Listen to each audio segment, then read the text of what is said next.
In this video we'll cover the three topics in the upcoming unit test on histograms, Venn diagrams and bounds. So first we'll look at a histogram problem, typical for the GCSE. We're given an incomplete histogram here. This shows data about cars being parked, and then we have the corresponding table, frequency table for the histogram, and as you can see there is a large gap here in the histogram, and there are gaps here in the table, and the question will ask you to complete both. So there must be enough information here to actually do that. Now if we look at it with our frequency table here, we have the frequency for the bar 30 to 40, and we have the bar 30 to 40 on our histogram. That's this one here. So these two correlate to each other. So I'm just going to write 35 here. Just a note to myself to say, well, there's 35 people, the frequency for that bar. Remember, with a histogram, it's the area of the bar that represents the frequency, not the height of the bar. The height is the density, the frequency density. So there's a couple of ways we can do this one. I think the simplest way is actually to look at the number of large squares. Now a large square will be one of these, and if we look at it, there are exactly 1, 2, 3, 4, 5, 6, 7. So 1, 2, 3, 4, 5, 6, 7 of those squares. So it's 7 squares is equal to 35 on the frequency. So 35 in this case cars. So 1 square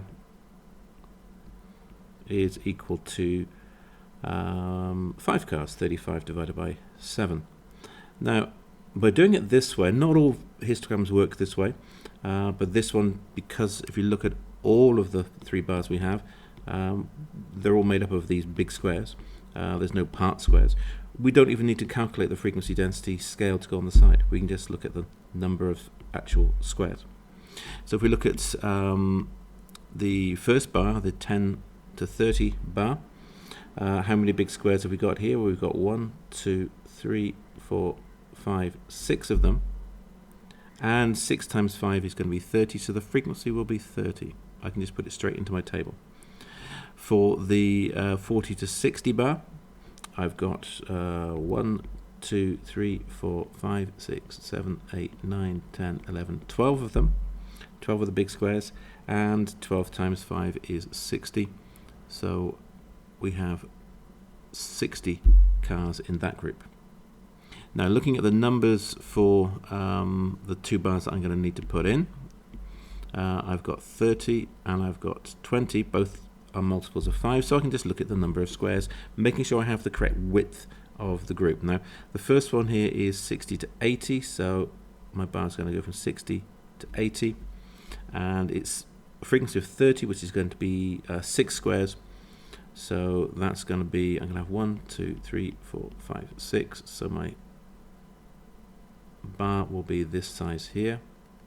I'll shade it in green, but you do not need to shade it in your exam. You just need to draw the boundaries for the actual bar itself. And then the final group is 80 to 120, and I want 20 in there, so 80 to 120 is along here, and so I want 20. That's going to be 4 squares, so it's simply going to be the height of 1 along here, like that, and that's going to give me 1, 2, 3, 4 squares. 4 5s are 20, making sure the width is the same. A little pointer in an exam, in this question it's nice because 120 is the maximum value here. Often in the exam this axis is continued on slightly, and that can lead to some students actually just making the bar wider than it should be. So onto Venn diagrams. Here we're just given a completed Venn diagram and asked for a few questions using set notation. So the first one here is A intersection B.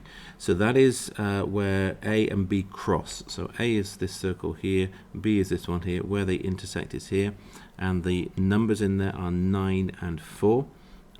Worth double checking, the question does say write down the numbers that are in the set, not the number of members of that set. So the numbers in this case are 9 and 4, so you would write both of them down. The second one here is A union B. So that's all the numbers that are in A and also in B. Okay, they don't have to be in both. It's just in everything in A and also everything in B. So it's 1, 2, 3, 4, 5, 6 numbers there. So I'm just going to list those, and that would be, the order doesn't matter when we write them. So 25, 16, 36, 9, 4 and 5. I've just written them as I've read them across the board. And then the final one here, or part C rather, is A dashed, sometimes referred to as A prime, and that's everything that's not in A. So that's 17, 5 and 40. So I'm just going to write that down, 17, 5 and 40. Final part here, one of the numbers in the diagram is chosen at random. Find the probability that the number is in set B dashed.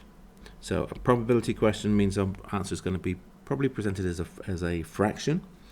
First of all, let's identify the number that is in, or the numbers that are in set B dash. So B dash is things that are not in B, so it could be out here or way out here.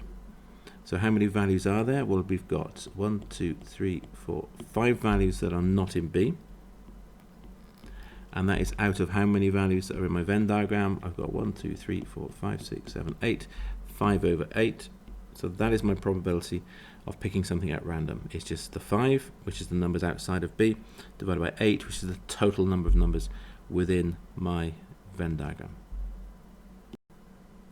So now we have a triple group Venn diagram.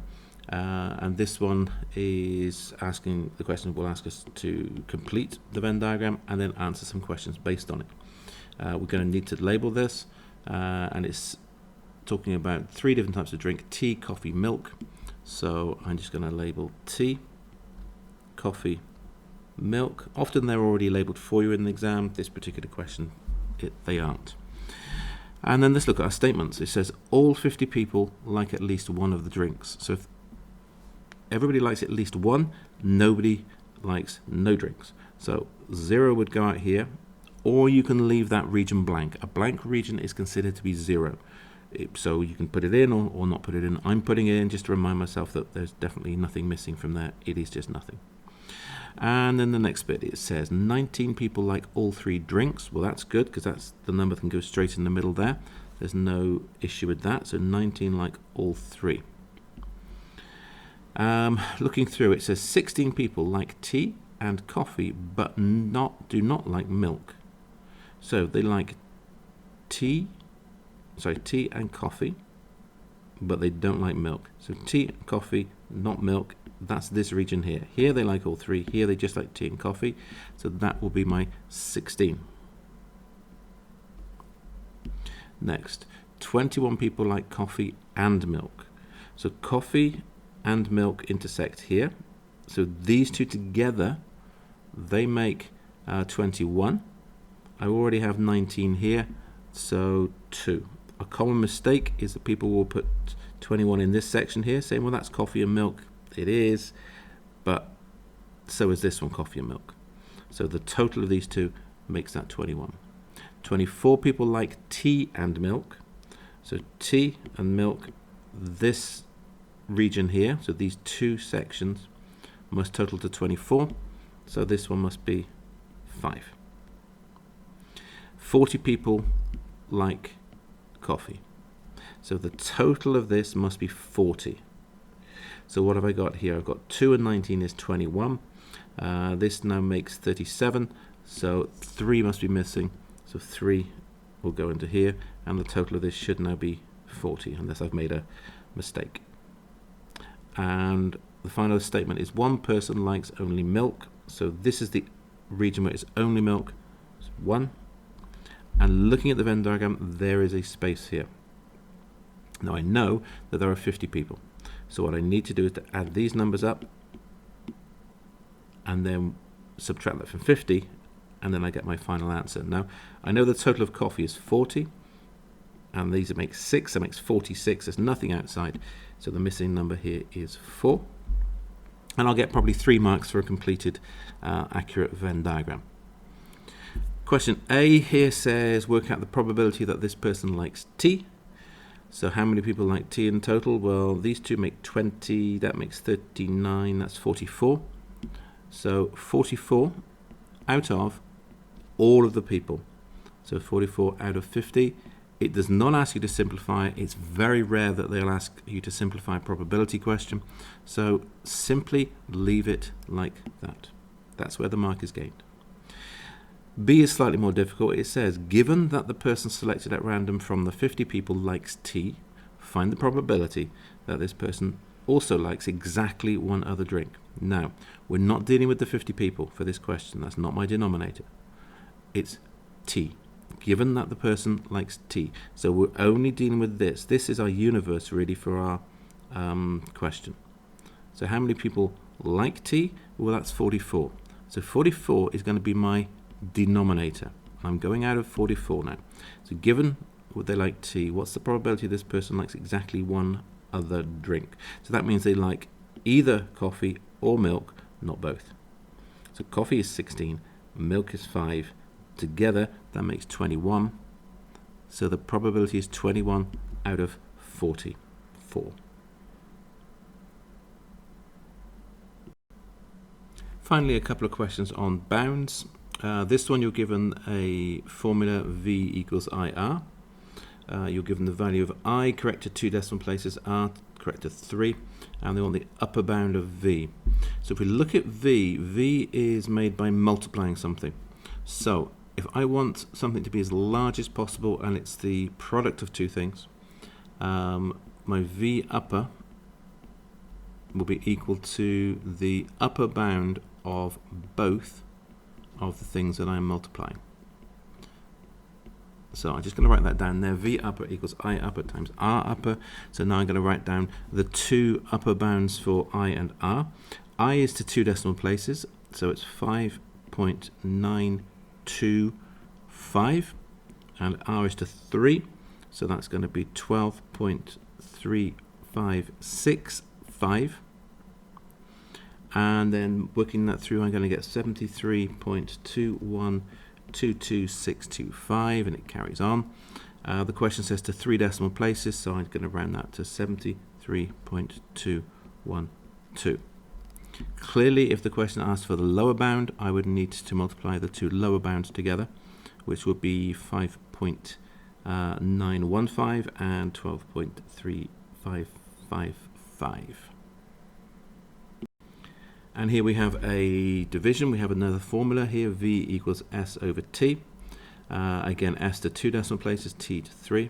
We want the upper bound of V. So the formula is in the right form, but if I want to have V as its upper, and it's made from a quotient, is made from a division, I want the largest thing on the top, smallest thing on the bottom. That's going to give me the largest possible value.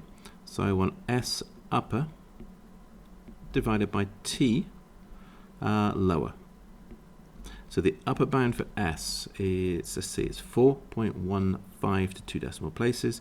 So that's 4.155. And then the lower bound for T to 3 decimal places. So it's 2.5155. Work that through, I get 1.651759 and a few other things. Question says to 3 decimal places, so then I round and I go 1.652.